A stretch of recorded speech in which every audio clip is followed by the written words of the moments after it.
சேலத்தின் மேச்சேரியில் இருக்கிறது பிரசித்தி பெற்ற பத்ரகாளியம்மன் திருக்கோவில். 1000 ஆண்டுகள் பழமை வாய்ந்த இந்த கோவிலின் பிரதான வாசல் வடக்கு நோக்கிய ராஜகோபுரத்துடன் கம்பீரமாக காட்சியளிக்கிறது. வடக்கு நோக்கிய ராஜகோபுரத்தை அடுத்து வசந்த மண்டபம் உள்ளது. மண்டபத்தின் மேல்பகுதியில் உள்ள விதானத்தில் சிவலிங்கம், கோமுகம் போன்றவையும் காணப்படுகிறது. அதில் எந்த பக்கம் இருந்து பார்த்தாலும் நம்மையே பார்க்கும் வண்ணம் சிங்கவாகனத்துடன் வாளேந்தி நிற்கும் பத்ரகாளியம்மன் உருவம் பஞ்சவர்ணத்தில் ஓவியமாக வரையப்பட்டிருப்பது மிக சிறப்பு. பக்தர்களின் கவனம் ஈர்க்கிறது.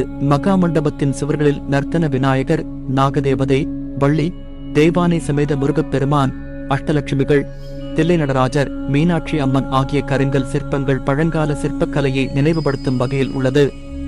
இந்த மகா மண்டபத்தின் நடுவில் நின்று தரிசனம் செய்தால் ராஜகோபுரத்தையும் மூலவர் விமானத்தையும் பத்ரகாளியம்மனையும் ஒரு சேர தரிசனம் செய்யலாம். இது தமிழகத்தில் வேறு எந்த கோவிலிலும் இல்லாத தனிச்சிறப்பாகும்.